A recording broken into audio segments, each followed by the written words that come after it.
Israel ने सबसे बड़ी गलती कर दी। यह सवाल इस वक्त में पूरी दुनिया में पूछा जा रहा है कि क्या वाकई इजराइल ने सबसे बड़ी गलती कर दी है। ईरान पूरी तरह से इजराइल पर हावी होता हुआ इस वक्त में नजर आ रहा है और इजराइल के एयर डिफेंस सिस्टम को न केवल तबाह किया है बल्कि एक बार फिर से बीती रात ताबड़तोड़ तरीके से इजराइल पर और इजराइल के सटीक ठिकानों पर मिसाइलें, ताबड़तोड़ मिसाइलें गिरी।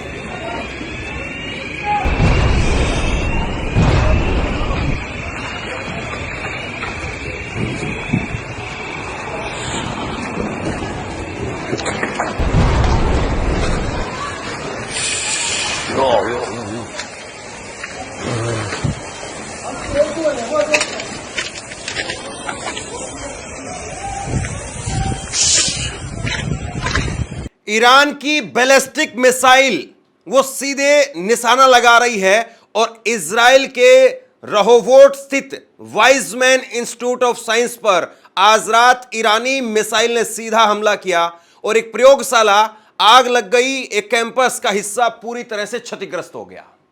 सबसे बड़ी बात यह है दोस्तों कि जिस तरीके से इजराइल ने ईरान पर हमला किया था, इजराइल ने ईरान के परमाणु बम बनाने वाले वैज्ञानिकों को मारा। 6 वैज्ञानिक मारे गए, 10 से ज्यादा कमांडर मारे गए। कहा गया कि ईरान का आर्मी चीफ वो मारा गया है। लेकिन अब आप देखिए कि ईरान क्या कर रहा है। और ईरान ऐसा नहीं है कि कोई तैयारी के लिए बहुत बड़ा समय लिया है उसके बाद में ये अटैक किया है। तुरंत अटैक है और इस तुरंत अटैक में किस तरीके से उनकी साइंस लैब को, उनके पूरे स्ट्रक्चर पर, अब उनके पूरे स्ट्रक्चर पर जो है वो इजराइल के पूरे स्ट्रक्चर पर ईरान की नजर है और इजराइल उसकी जद में। तो ये अपने आप में एक बहुत बड़ी बात है। जिस तरीके से सटीक निशाना ईरान का लग रहा है, इजराइल इस वक्त में बहुत बौखलाया हुआ है।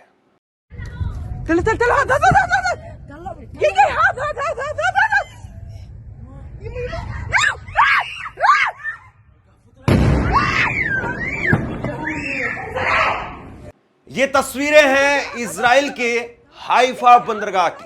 हाइफा बंदरगाह पर भी देखिए किस तरीके से ऊपर से बारिश हो रही है, मिसाइलों की बारिश हो रही है। और ये मिसाइल इजराइल पर जो लगातार बढ़ती जा रही हैं, त्यों इजराइल के तोते उड़ते जा रहे हैं और इजराइल पूरी दुनिया के सामने एक्सपोज होता जा रहा है।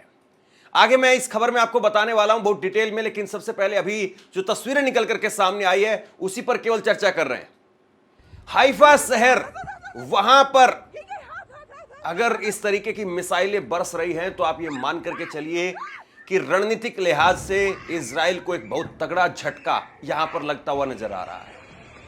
बहुत जबरदस्त झटका यहां पर लगता हुआ नजर आ रहा है। हाइफा शहर को आप ये मान सकते हैं कि जैसे भारत में अगर मुंबई के पोर्ट पर, अगर मुंबई बंदरगाह पर अगर इस तरीके से मिसाइलें बरसने लगे और हमको तब उतना नुकसान होगा, उसी तरीके का नुकसान आप ये मान करके चलिए कि इजराइल में इस वक्त में हो रहा है।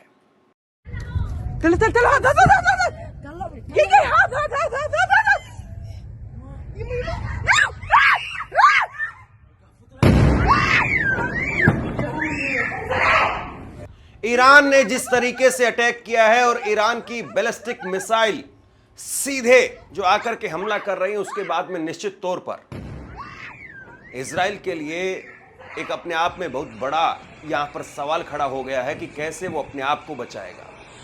क्योंकि जिस तरीके से यह हमला हो रहा है, और सबसे बड़ी बात यह है कि कल ही मैंने आपको खबर दिखाई थी कि इजराइल के प्रधानमंत्री बेंजामिन नेतन्याहू, उनके बारे में चर्चा बहुत गर्म है कि वो देश छोड़ करके जा चुके हैं। ये चर्चा बहुत गर्म है।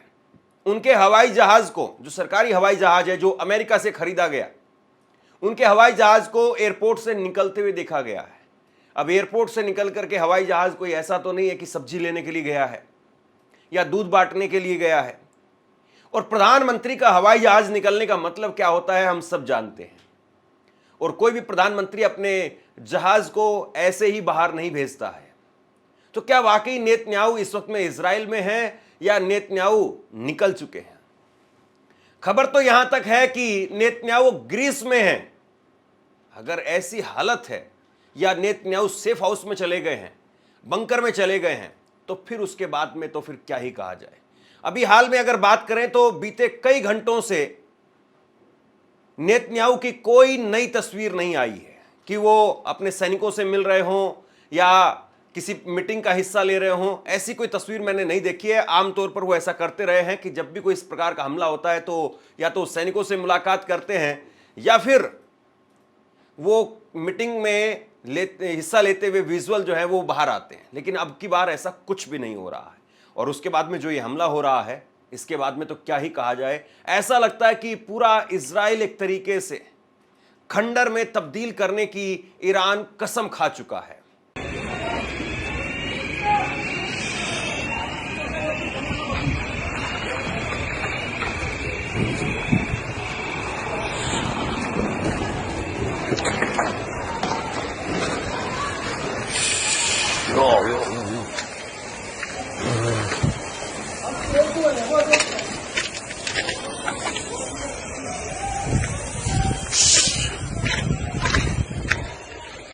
ईरान ने इससे पहले बीती रात करीब 100 बैलिस्टिक मिसाइल और 150 ड्रोन वो इजराइल पर दागे। ऐसा नहीं कि इजराइल मार नहीं कर रहा है। कल इजराइल ने तेहरान के अंदर बड़ा नुकसान किया है। और तेहरान में जिस तरीके से कोहराम मचा, इसके बाद में इजराइल ऐसा लग रहा है कि कहीं ना कहीं अपने नागरिकों को संतुष्ट करने की, उनके हौसला अफजाई के लिए तेहरान में लगातार धमाके करके नुकसान पहुंचाने की कोशिश कर रहा है। लेकिन चर्चा इजराइल की नहीं है, चर्चा ईरान की है। ईरान की चर्चा इस बात के लिए है कि ईरान ने जिस तरीके से धमाका किया है, इसके बाद में इजराइल के लिए बहुत मुश्किल खड़ी हो गई है। और इजराइल कैसे अपने आप को यहां से संभालेगा, क्योंकि उसकी पूरी साख इस बात पर टिकी हुई है कि उसका एयर डिफेंस सिस्टम बहुत जबरदस्त है। वो हवा में ही सारी मिसाइलों को मार गिराता है, एक भी मिसाइल जमीन पर नहीं पहुंच पाती है। लेकिन इस बार इजराइल से जो खंडरों की तस्वीर निकल करके सामने आई है, जो चमचमाती बिल्डिंगों के खंडर होने की जो तस्वीर निकल करके सामने आ रही है, उसने केवल इजराइल की उन इमारतों को ही खंडर में तब्दील नहीं किया है, बल्कि इजराइल के इस दावे को भी खंडर में तब्दील कर दिया है कि उसका एयर डिफेंस सिस्टम बहुत मजबूत है। यह दावा भी अपने आप में खंडर में तब्दील हो गया है।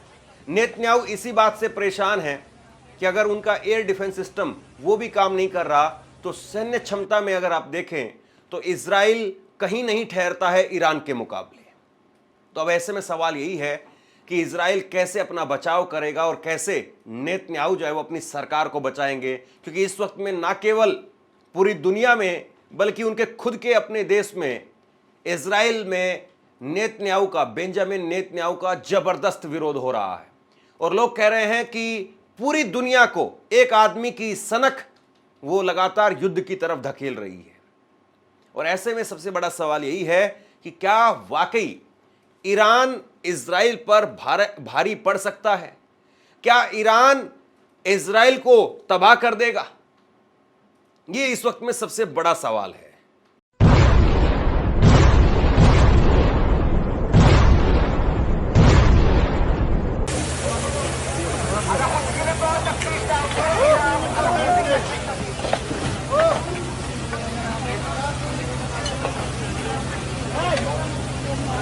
आज ईरान पहले से ज्यादा मजबूत है।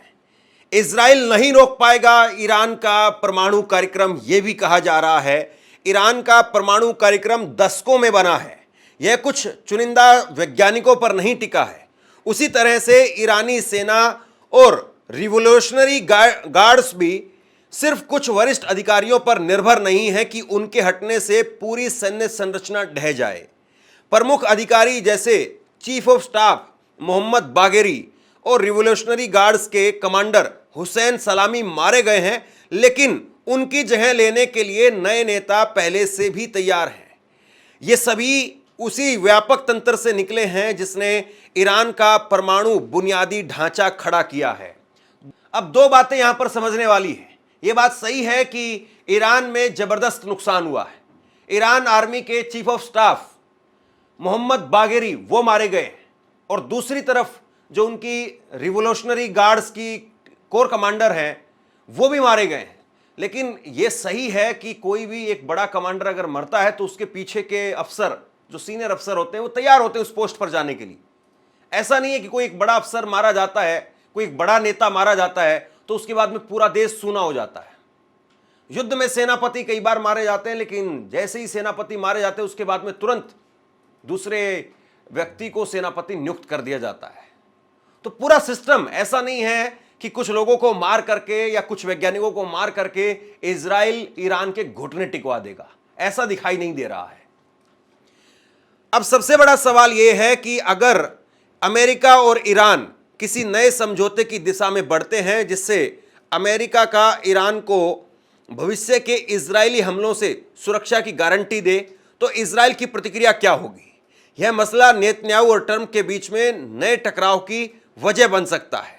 ट्रंप भले ही इस हमले को ईरान को बातचीत की टेबल पर लाने के लिए एक रणनीतिक कदम माने, लेकिन इजराइल का रुख इससे बिल्कुल अलग है।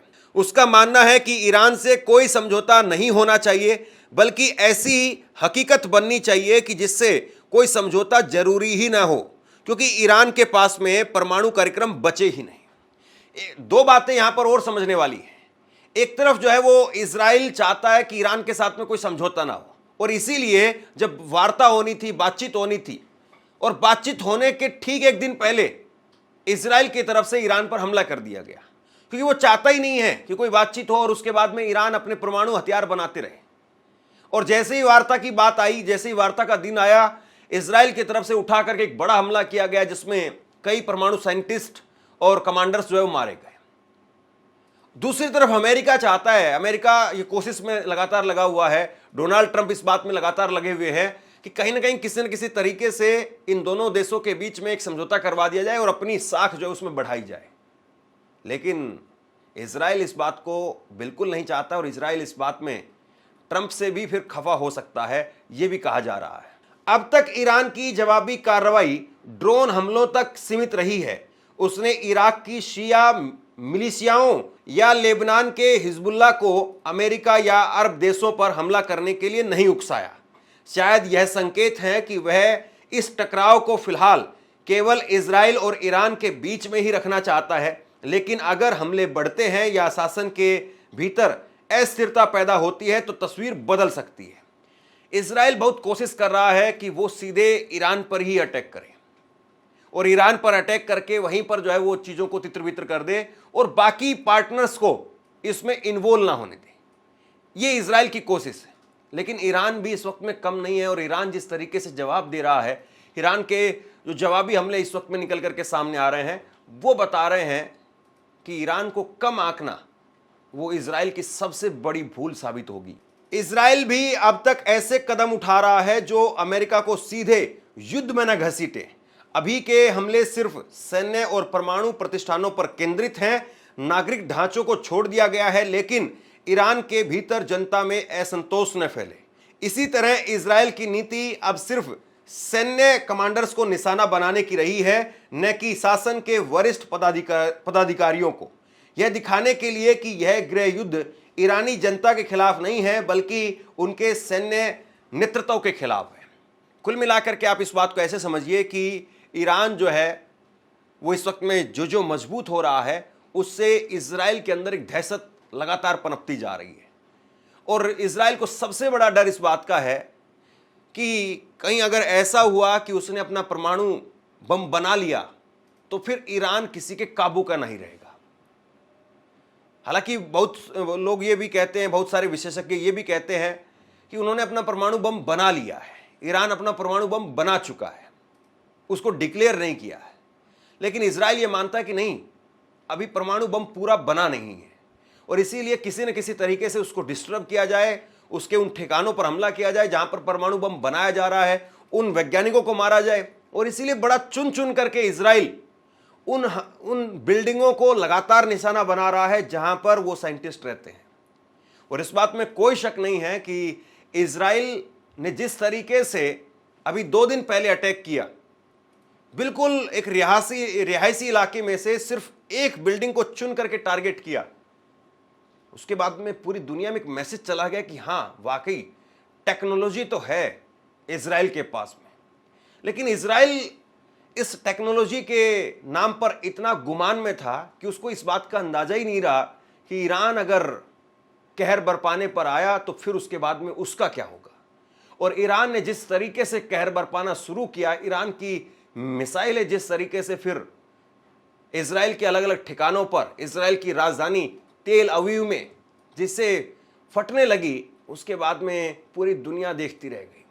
पूरी दुनिया इस बात को देख करके हैरान है कि इजराइल का एयर डिफेंस सिस्टम आयरन डोम वो कैसे जो है पानी पीता हुआ नजर आ रहा है, घुटने टेकता हुआ नजर आ रहा है। तो कुल मिलाकर के इस वक्त में ये कहा जा सकता है कि ईरान जिसको कमजोर आंकने की गलती इजराइल ने की, वो उस पर भारी पड़ रही है और इजराइल इस वक्त में अपनी जान बचाने पर लगा हुआ है और ईरान जबरदस्त एक के बाद एक सटीक ताबड़तोड़ हमले कर रहा है। शेयर कीजिए इस खबर को, लोगों तक पहुंचाइए और आप क्या सोचते हैं नीचे कमेंट बॉक्स में लिख करके मुझे जरूर बताइए। और इस खबर पर जैसे ही कोई बड़ा अपडेट निकल करके सामने आएगा तुरंत आपके सामने लेकर के आऊंगा। धन्यवाद।